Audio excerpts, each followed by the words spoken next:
Sandip Agarwal, fund manager and co-founder at Sowilo Investment Managers, who joins us on the show. Sandip, good afternoon. Thanks for joining in. What are you making of Ultratech's entry into cables and wires? How do you think that things could pan out here for the entire sector now? So I think, it is very hard to comment on a specific company because we run a PMS, but let me give you some perspective on the sector. So obviously what we have seen with paint industry also a few months back when, a new entrant came, after that, the multiples have got derated because there is obviously a fear that then when a challenger, the competition comes in, it is in a challenger position and it tries to gain market share through playing on the margins. So that is a risk because of which, there is always a derating when a new competition comes in. And I think with Ultratech's announcement, while practically, things may change on the ground maybe in 2029 or maybe later. But what happens is that this sector's multiple, whatever they were, now people will be wary to give those multiple anytime soon unless the growth numbers go up substantially from what has been forecasted. So if, let's say, today growth forecast is 20% and it actually turns out to be 25-30%, in that case, the multiples can again recover. But otherwise, a new entrant and a well-funded good name coming in always leads to derating for sure. Right. Well, moving on. What are you making of BSE at the moment? I guess you can't talk about stocks, Sandip, so why don't you just give me your view on the capital markets sector in general and whether or not there are opportunities here?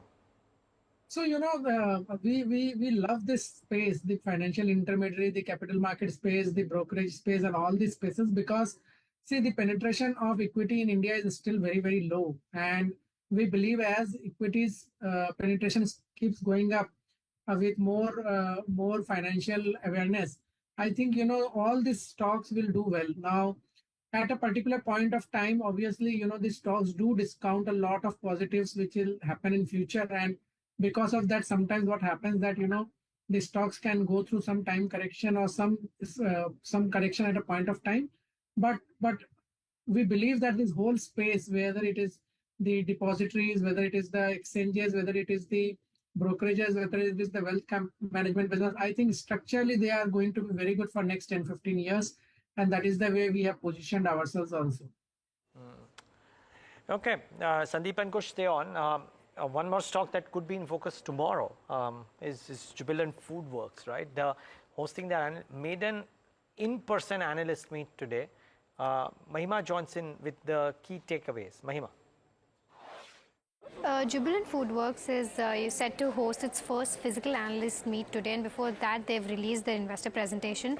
Now, a couple of guidances that they've given in the presentation. First one, that they've said that they'll open 5 new food platforms this coming year. They've also said that the store count by FY28 will reach 3,000 stores. In terms of the town network, they will reach 700 new town networks, and they're targeting brand power growth in Gen Z segment by around 500 basis points. They aim to double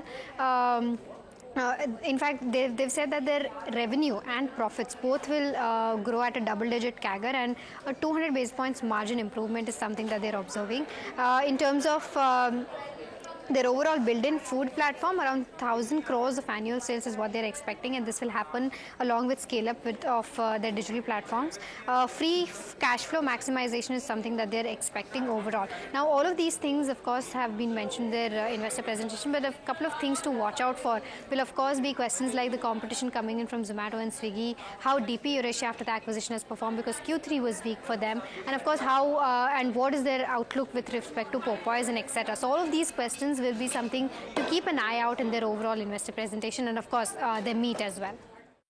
Yeah, so the takeaways were from the investor presentation, of course, that Mahima showed you, and analyst meet to happen today. Now, ahead of the meet, a clutch of reports have come in on QSRs as well. Some positive on the space, but not on Jubilant because of the valuation reasons. Sandip, do you look at the QSR space at all? Have you invested or have you looked at investing? So we look at this space in a very interesting way, Neeraj. I will tell you how we look. So, we believe that the OTT platforms like Netflix and all are enablers of this kind of businesses because generally you order this kind of food when you are on an OTT platform or you are enjoying some content. And the key risk to this segment, or the key draggers to this segment, is the whole health awareness things, whether it is some food advisories, some kind of recommendation, some health experts.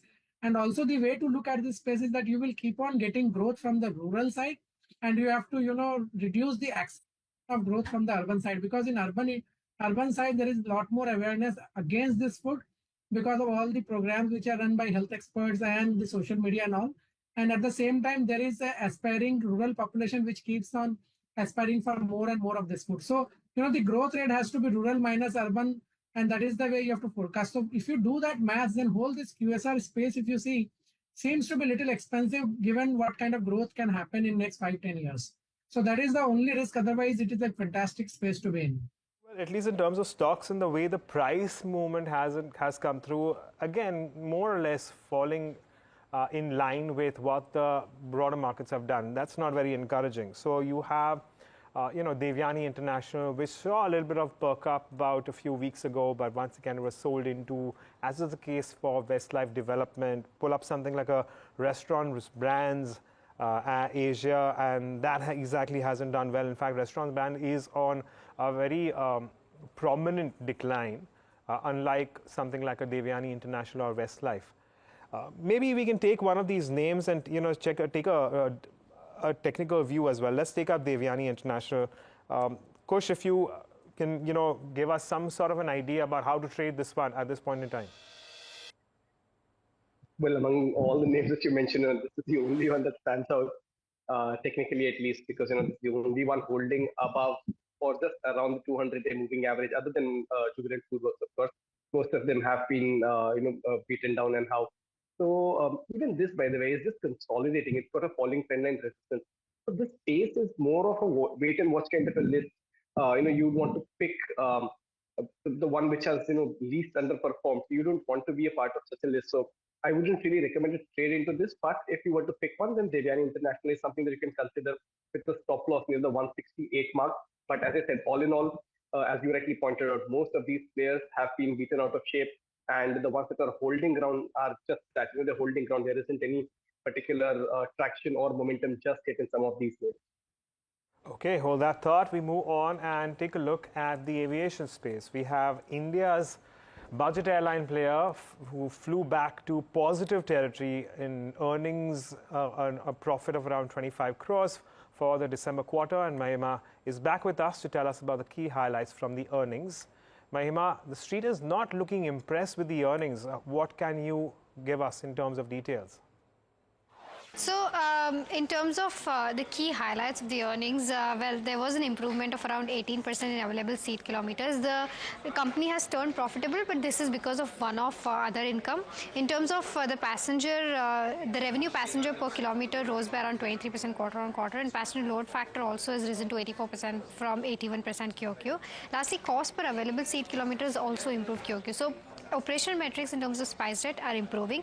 It came out with both its Q2 as well as Q3 earnings, because Q2 earnings were pending to be reported. In terms of Q2 earnings, revenue was down by 36%. EBITDA lost to 210 crore and net loss stood at around 442 crores. But Q3 revenue was down by about 35%.